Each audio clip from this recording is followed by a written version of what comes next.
Hey everyone, and welcome back to the Mentor Moments podcast. My name is Braden Wooters, and I'm joined by our co-host, Dr. Michael Keener. On Mentor Moments, we take the time to interview counseling professionals and personal mentors. As you know, this season we've been chatting a lot about leadership, technology, career development, and just counseling as a profession. We hope you enjoy this episode and keep tuning in to Mentor Moments. On this episode of Mentor Moments, we have Beth Dauber with us. Beth is Project Coordinator, Health and Aging for UMKC Institute for Human Development. All right, on this episode of Mentor Moments, we have Beth Dauber with us, and we're excited to have you, Beth. And tell our listeners just a little bit about your professional journey, how you started. Were there any pivotal moments or experiences that shaped your life/journey? Yeah, so I'm excited to be on the show. I would say that my professional journey really started at Maryville. I had did a lot of growing up there. I started in undergrad. I did my graduate there. I've gone back and been an adjunct professor, also part of the Rehab Counseling Advisory Committee. So I feel like a lot of my identity is tied to who I became while being connected at Maryville. But kind of overall, thinking about my journey and looking back and kind of reflecting, school didn't really come easy to me. And so there were a lot of areas that I kind of struggled, again, looking back. And I had really supportive parents going through elementary school, high school, and we just kind of made it work. But then going to college and not having that same structure and support, I would say I'm a typical freshman and had a lot of struggles those first couple of years in college. And then during my junior year, and Mike's familiar with this story because I've told this story several times, but there was a professor in the psychology program, Dr. Judy McGee, and she was somebody in the program where I had heard that she was a really hard teacher. And so I avoided her for a long time, but you could only go so far with avoiding one of the associate professors. And so my time had expired. And so I signed up for this learning and motivation class. And that was probably one of my big turning points. For some reason, she was really able to see that I was capable of more than what I was really producing. And for some reason, took an interest in me and just kind of was like, what are you doing? Because I really didn't have a direction. I was just kind of going through the motions. But spending a lot of time with her, she eventually became my faculty advisor. She really helped to nurture my love for rehab and working with people with disabilities and really creating that curiosity about anything to do with the brain. I went on to then sign up for every class that she had. And granted, she was a very hard teacher. I mean, I don't want to say that she was mislabeled in that, but it was in a good way because she was tough, but she had that passion and compassionate, or she was just very compassionate in helping support her students. So when you had to have that hard discussion, she had that rapport built. So she was just very invested in students. And so I just so very much appreciate her and what she brought to my life and career. You know, I feel she helped me to be a better person, not just a better student. And then I moved into the graduate program. I bridged into, because when you have a bachelor's in psychology, you go to grad school. And so that was where I really connected with Mike and Bob and Dr. Parker. And so that really solidified that this is where I was meant to be and within the world of rehab. And I completed my internship at the Head Injury Resource Center with Mercy Rehab. And I had a fantastic clinical advisor there who also just really kind of helped me to really go all in and learn about these different components of the brain and how people are recovering from brain injuries and utilizing a lot of creativity in how we serve those people and helping to help them reintegrate into life and what does that mean for that individual. It was just really a great experience. And then through that process, I had applied for a position with Missouri Vocational Rehab, like shortly after I graduated, completed my internship, and then was trying to figure out now what. So I applied for VR, and it was for a transition position, transition age youth and working in the schools. So I didn't get that position. And then I got a call from Jether Smith. If you've ever interacted with Jether, she's the supervisor or she was at the time of the VR downtown office.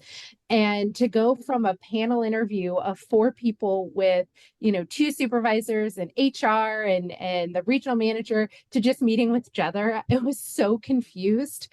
But it turned out that the person who had the brain injury caseload resigned like a week after I interviewed. And it was just like pure happenstance of this, that I didn't get this other transition position, but this one just magically opened up. And instead of going through the whole reposting process, because I talked so much about brain injury in my interview, they were like, hey, you want to do this?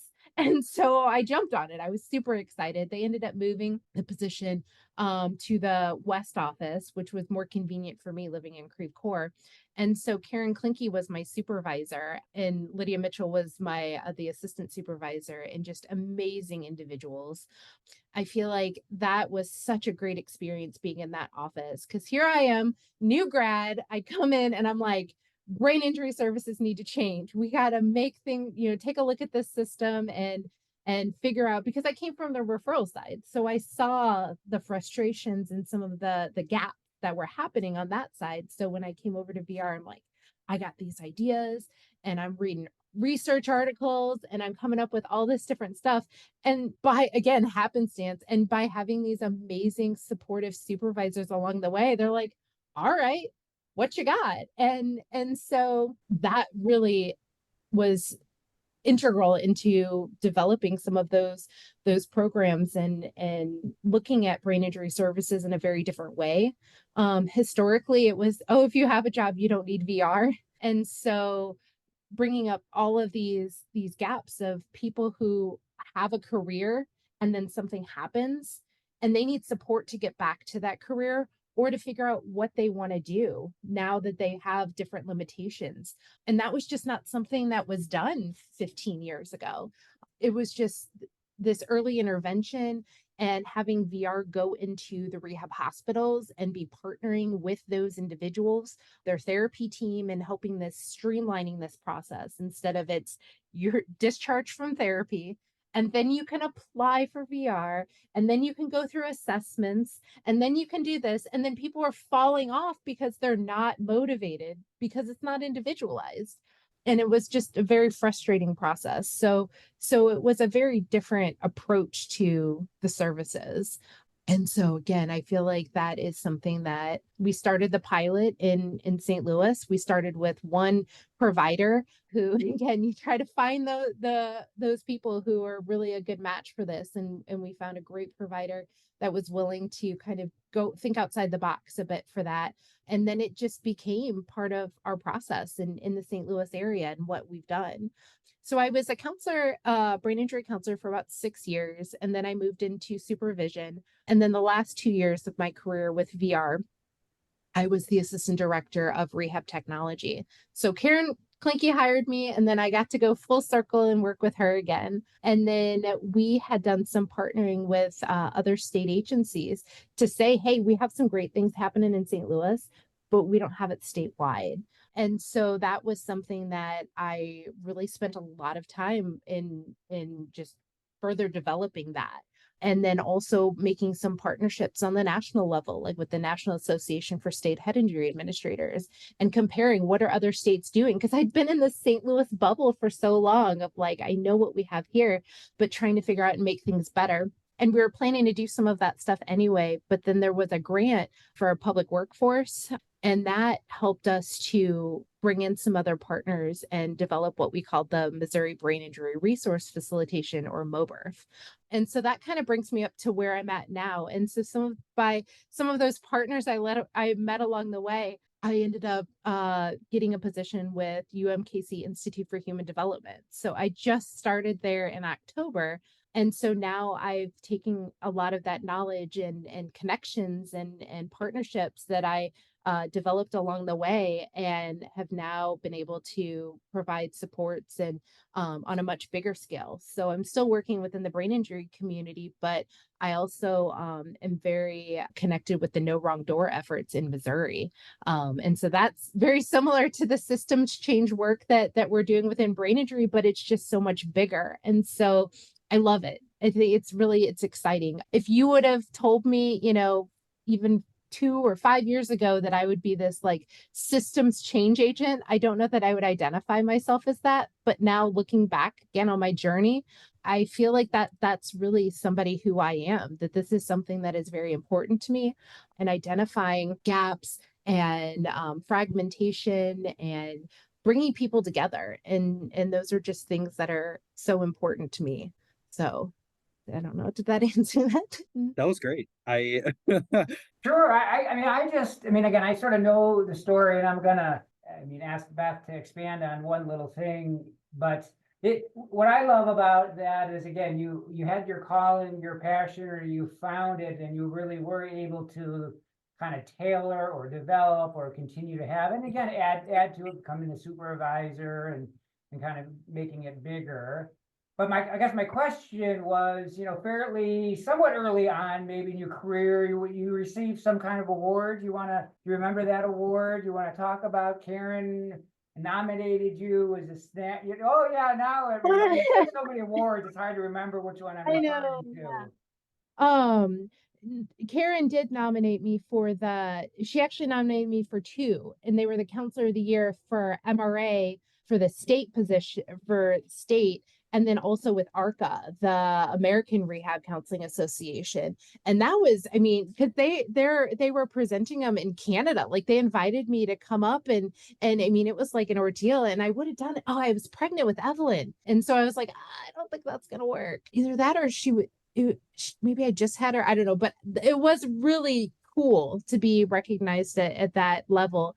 And also, Karen Klink, I can't say enough great things about her as a leader, as a person. She just is so supportive. She's the type of supervisor that gives you all the autonomy that you need and will support you along the way and just say, go and do great things. But the second you need her, you hit a snag, or you're like, she is right there along with you, and she will brainstorm with you, and she's just amazing. And I've had so many great discussions with her along the way too, even just like real life, like here's what's going on in my life right now, and I need support in these ways. And she's just so real and such a great mentor. I will say that one of the things that when I left VR, she made some comment like, I don't remember if it was my last day or close to the last day, and she's like, I've been with you from the beginning to the very end, because she hired me, and then I was with her, and I'm just like, oh my goodness. And so she's just amazing. And one of the jokes too that we said, because I told her when I went to UMKC that since I'm still going to be connected, Engage is the evaluation process that we use in VR. And so it was like a big to do because we switched over to that. And I'm like, Karen, I'm still gonna be around. You just don't have to engage me anymore. And so I still connect with her. I was emailing her this morning about some things with NASHA. And so I love that I still get to be connected with her. Just hearing you tell these stories and explain your journey, I can tell you just got so much energy. What are those other key qualities and attributes that have made you so effective? Oh yes, I will say I definitely have a lot of energy. I drink a lot of Red Bull. But I would say that some of the things that I feel are really important are, just being able to evaluate and reflect and kind of just take that step back and kind of look at the bigger picture and that whole forest from the trees. Sometimes you really do need to kind of get in there and look at some of that stuff, but it's better, sometimes it is better to take a step back and kind of look at that. So evaluating those things, and then also being flexible and adaptable to things just kind of changing and evolving and being able to kind of pivot when you need to pivot, because I've been pivoting a lot recently. The other thing that I find, and I feel like there's kind of two pieces, you know, being a learner, this lifelong learner, but I feel like that kind of stems from curiosity. And I feel like I'm just a very curious person. I really want to know how things work and how do systems interact and how do you measure success? And so I ask a lot of questions, and I feel like those are things that are all important that I've kind of integrated into my own professional journey, kind of just along the way. If I had to, like, Beth alluded to that we've known each other for, a few years now, and just again, reflecting back at, when you were a student and being active in our student organization. And so, one of the first things I noticed then was sort of this, again, we talk about curiosity or wanting to learn. To me, it's like a joiner. Like I want to be a part of that. There's something I can, like, it's a symbiotic relationship. I can learn, they can learn, we can develop. And I think really that's also, I've seen that through now, like that's continued. So again, how you always make connections to the multiple professional organizations that you're involved with, that you're always trying to connect people and ideas and ideas and ideas and people and people. And again, so I think that echoes, or that's the proof of what you're saying about being curious and always wanting to learn and develop. So thank you for that, I guess is what I want to say. I do love making connections, and it's like a running joke at this point because the people that know me and know me well, they just, when they get an email from me and I'm like, hey, random, and they always know it's gonna be something. And I joke too about that the worst thing you can ever be to me is kind and helpful, because if you are, I'm gonna keep coming back. And I just love developing those networks and stuff, and again, connecting people or ideas and all of that. Well, I like disclosing things. So I want our listeners to know it took us a long time to get Beth to agree to be on here, right? Like I had to ask her multiple times, right? And then finally I bribed her because she wanted to connect me with something. Okay, if you want me to do this, you have to agree to be on Mentor Moment. So I don't know, I'm the ethics guy, and there was some quid pro quo there. So I think that, I don't know if that's good, but we got you. And again, one of the reasons why we wanted you on the show is because, season 3, we wanted to talk more about these emerging technologies. And so Beth, you're really our first guest in season 3 to sort of talk about, again, AI technology, how you've seen it progress in your years in the workforce. So in your opinion, what are some most significant advancements or breakthroughs in technology in recent years? And if or how have they impacted your role? So I would say that there hasn't been like a ton of like complete breakthroughs. I mean, AI obviously is a big one, but not like the internet and, things like that, like these big ones. To me, the biggest change is our culture around technology and normalizing it, especially within the disability community, because almost everyone has a smartphone right now. And so if somebody is using that as a compensatory strategy for memory, for communication, for any of those things, you don't stand out like you used to. 10 years ago, people with speech impairments or limitations, they might have a speaker board and things like that. And it's just so well integrated. I also joke about, because I was on the Assistive Technology Advisory Council, and we had these meetings where Scout Mary would do like demonstrations, and he talked about these little stickers. And so they're technically for people with visual impairments, and you could put them on like a can of corn or whatever, and then you scan them with your phone and it tells you what it is. Well, like a few days after he talked about those, I saw on TikTok that somebody was putting the little stickers like by their door because you scan it and then you can get on the Wi-Fi. And I'm like, I know what those are really for, but it's just so like integrated into our culture that you just don't think about it as like, that this is assistive technology. It's just part of who we are. And even just like normalizing things like Uber and Lyft and things like that, because transportation is such an issue for so many people. And so, we've always had taxis and things like that, but to be able to just pull up your phone and be like, I need somebody to take me to the airport right now, or whatever it is. It's just so common. I mean, when I was in Kansas City, it was, all right, well, who's going to order the Uber?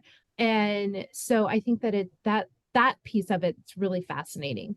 The other thing is that like video conferencing, again, that's not a breakthrough technology, but what it's brought to us as professionals is amazing. So not only from like a telehealth standpoint, like again, just thinking within the last like 5 years, we'd have been like, oh, you could do a telehealth appointment with your doctor. Why would I do that? I'm just going to go. Well, now that I could do it over my lunch break, and then I don't have to think about leaving and, and sitting in the hallway and or in the waiting room and doing all that stuff. It's just so well integrated that it's great. But it also, I feel like the video conferencing helps to connect people in a way that you weren't really connected before. If you were in an office, you had, or those within your local community, you might gather and share ideas. But now I can communicate with people on the state level and the national level. It's amazing. And just sharing these ideas so freely and easily, it's just been a game changer. And even just like stuff like FaceTime, one of my best friends from high school lives in Ireland. And so I can FaceTime with her. I mean, she's 6 hours different, so we have to time it right. But, just being able to stay connected in these easy formats is really, to me, been the biggest impact. AI in Chat GPT is probably the AI that I personally have used the most. But it's interesting. I mean, I'll just full disclosure, I had integrated into some of my writing process at this point. So, in the past where I may have just like written an email and sent it to a friend, how does this sound? And what do you think? Do I have the right tone and stuff? I might just brain dump and then continue to fine tune, go back and forth until I feel like it really is articulating the tone and what I want it to say. We were actually this morning, I was on, we're creating some content for our brain injury education website.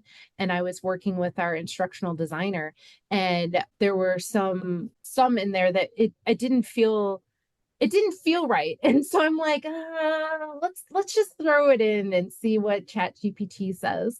And because I didn't like the term that was in there, it wasn't that it was wrong, but I was like, I want something that's more inclusive and showing, just vocabulary that is more inclusive. And so came right up with all these other ideas. And so, we went back and forth. She's like, yeah, this is good. Like now I have 6 options on how I can word this. And so using it kind of in a day-to-day, but that for the most part, I've used it more for kind of writing and copy editing, that types of things. I have used it to write, Santa letters and, our elves. Well, don't let Evelyn know, but the elves have kind of helped write some of the Chat GPT has helped write some things for us in that sense to encourage cleaning the house.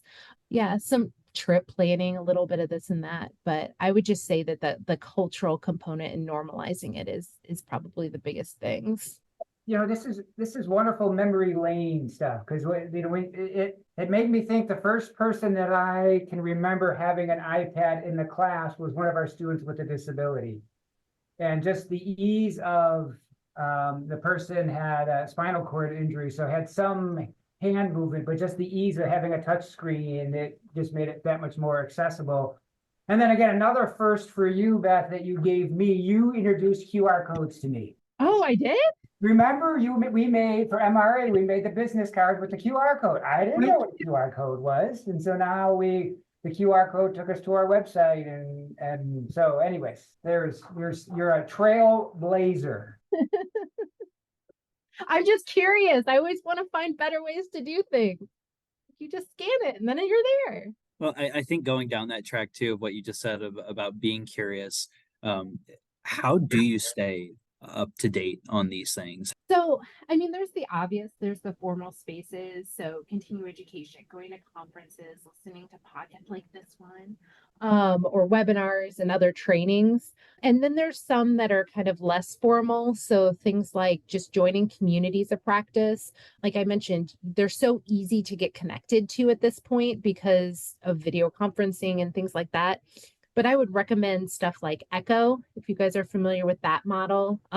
Missouri has the Show Me Echo, but it's just kind of this like real life learning you bring cases and talk through them with other professionals, special interest groups or SIGs, national memberships, being part of things like MRA or NASHA, National Association for State Head Injury Administrators, or kind of whatever is relevant to your scope and your niche.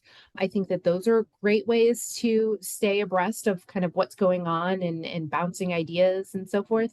And then kind of like informal, you have your own personal network. So you have your colleagues, your work besties, and your own kind of connections and stuff that you've made. And so sometimes those are spaces where you can really be vulnerable and here's an issue that I'm having, or what have you thought about this? And I feel like those are all different ways that you can kind of stay connected and be aware of kind of what's going on. Those are all, especially the professional organization part. That's always, a good tip. Sort of goes hand in hand is how do we discover new opportunities to learn? It sort of goes hand in hand with then what are the ethical considerations? So what are your thoughts about sort of the ethical challenges with evolving technology? So for me personally, I'm always kind of intrigued, again, going back to the curiosity, but just kind of cautiously optimistic, especially within like the space of AI, because there are so many things that are just unclear at this point. With some technologies that have been around longer, you kind of know what you're going to get, but I feel like AI is still kind of the new frontier, like what's going to be saved, where is it saved, what is going to be used for. Like even thinking of social media, I mean, when it started and became really big, people didn't realize that stuff that you posted is still out there. But I think that those are some of the things from a professional standpoint. If you're working with clients and having that awareness, you can't put things like, PII and, using a lot of because none of that stuff is protected. But even like as a person, I'm still I keep my questions vague, when I ask things and not anything super specific. So I think to me, those are some big things. I hear that there's going to be a webinar coming up, or a workshop that is going to be coming up in April, ethics and technology. And there's this really great individual who NASHA has partnered with to establish this. I don't know. Have you guys heard about this? I think, is it Brayton, or have you heard, or? I'm not going. Yes, it was one of our collaborations where Beth, connected me with NASHA, and we reeled me in. So we are going to talk a little bit about AI, ChatGPT, other technology, sort of in general. How do we frame it? How do we frame it if a code of ethics doesn't specifically say something about AI or technology? How do we fit that in there? And then I kind of like to, ethics is so much case study kind of stuff, right? So how do we get some case studies and sort of pro and con for the same case? Why would you use it? Why wouldn't you use it? Because again, many times ethical dilemmas are two very, equally important values that are in conflict, and we have to sort of break one to follow the other. So kind of have us some discussion on, again, why you would or why you wouldn't. Again, that being, I like your word, cautiously optimistic, right? That we need to kind of approach it from that perspective. So, yeah, I'm looking forward to it. Another fun note, Beth created the MySpace page for our student organization way back in, right? And so how do you choose what technology? I mean, should we have chose Facebook? MySpace. Right? You know what MySpace is? I don't think I ever had a MySpace, but very funny. It was TikTok before TikTok. That's all I have to say. I saw somebody posted something, and it was like, I don't know how in my life I went from MySpace to MyChart, but here I am. So Beth, is there a way that diversity and inclusion and AI, right, sort of like how can the AI community work towards creating a more diverse and inclusive environment? So I think that's something, I mean, obviously that falls under some of the ethical considerations, but just kind of evaluating how they're gathering the information, I feel like, and ensuring, are those underrepresented populations, are they at the table? Do they even have access? I mean, there's been a lot of kind of buzz around AI and bias, and it's like, well, how could it be biased? And it's really taking that step back and looking at where is it gathering the information from, and ensuring that as much as possible is really included and that is represented. Yeah. Well, it's so difficult too because I mean, the internet in its essence is made by people, and people are biased in nature. And so how do we take that out in a way that is even doable and is even natural? Well, I know, I did do a similar technology and ethics session for the Missouri Rehab Association, and I would say a large portion of that session was on people who were cautious because of the bias within AI, especially with some of the new technologies like face recognition. And again, as you said, if somebody's not representative and that's the database that we're pulling from, then obviously the responses or the answers that are generated are also going to be lacking bias. And then again, we sort of said this access, how do we fix that if underrepresented people aren't getting access to the technologies to begin with, to then change as well. So yeah, it's sort of this cyclical. Yeah, but also cognitively, do they understand kind of what they're inputting and where it goes and where it's kept and all of that stuff. So I did want to throw in too that because Mike and I have had some really great discussions too about AI, and that in the student arena, not saying oh, well, we can't use, this is unethical, we can't use it, but using it as something supplementary and helping to benefit. So that's something to take into consideration too, because it's not really avoidable. I mean, you can take away the phones and for sitting for tests and stuff, but when you're in school, you want people to be set up for life, as professionals. And so as a professional, you have access to these things, and having that understanding of how to utilize it and when it's appropriate. And I mean, I've had a lot of high level discussions with friends of ours that are other professionals and how they're integrating this into the different work that they do. And it's really fascinating. I think Maryville's sort of it's the new calculator, right? And so instead of worrying about people aren't going to know math skills, but how can we use the calculator to help continue on with math? And I think we're just, as you said earlier, we just need to put parameters on it. It's so new, we don't necessarily know how to sort of use it in the classroom or use it for, as a editing tool or to get the first draft, or have students develop analysis skills by interpreting what is output to them so they know that's the correct answer or not, or part correct and part not.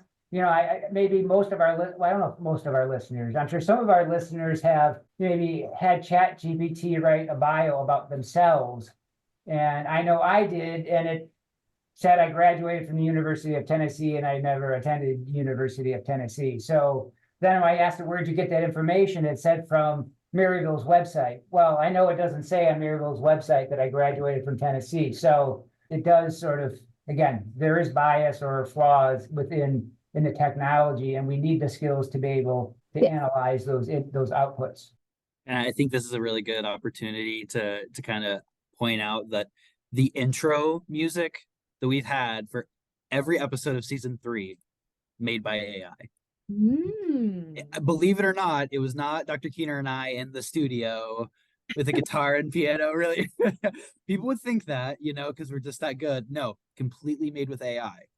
Maybe we should have AI generate Beth's profile picture and see what comes up for her episode. Right, we're in this, or maybe we can have AI develop our new Mentor Moments logo or something. All right. Is this good? I think this is a good segue. Yeah, we're ready for Beth to lay it on the line for us. No pressure. No pressure. So I think for me, if you haven't figured it out already, really big on building your community and having those connections. I mean, when reflecting back kind of on the things that I've accomplished in my career, I feel like I've really been so fortunate to have so many along the way that have just had a significant positive impact and honestly just cared more than they had to. I've been very fortunate in that way. So my mentor moment would be, to be successful, you need people that not only support you, but also challenge you, and cherishing those great mentors. Like Mike, you've been such an amazing mentor for so many years. Again, we're not going to say how many years I've known you. So Back it was to MySpace days. but by making those connections and interacting with so many others, it just helps to get things moving along. But it's so much easier to send a quick text message with a question or an email versus starting completely cold in Google or ChatGPT. But I feel like, being able to reach out and brainstorm with your colleagues and say, hey, these are some things that I'm thinking. What do you feel like, how can we make this happen? Or I have this client in front of me and they're struggling with this, like, how can I get them connected? And that, it just makes all the difference. So establishing that in your network. What a great way to close out the episode. I mean, I think that I was in listening to that, I could see Brayton's mind turning, because he gets a little clip, right? And that he kind of starts each episode with, and he goes, oh, I think I just found the clip right there. Yeah, there we go. So our little soundbite to get the hook, to get everybody to listen. So my homework is to make connections of your own, to kind of get out your comfort zone, attend a networking event, go to a workshop or a conference, get involved with a team or a group kind of outside your typical activities, be a guest speaker, volunteer within your community, join MRA, kind of whatever it is, but surround yourself with those people that challenge and inspire you. And share mentor moments with your friends, right? That's the other tab. Yes. That was obvious. That's a given. Everyone, thank you so much for tuning in to this episode of Mentor Moments. Don't forget to leave us a 5-star review on Spotify, Apple, or anywhere that you're listening to this podcast. Be sure to follow us at Mentor Moments on Instagram, Twitter, and TikTok. And we will see you on the next episode of Mentor Moments. Are you ready for a career that makes a difference in your community? Consider becoming a counselor with Missouri Vocational Rehabilitation. Vocational Rehabilitation Counselor helps people who have disabilities find a career path that helps to use their strengths. When people have the supports that they need, it makes anything possible. I am proud that I'm able to help people change their life and reach for their dream goals. Discover the change you can make. Visit mvr.mo.gov to get started.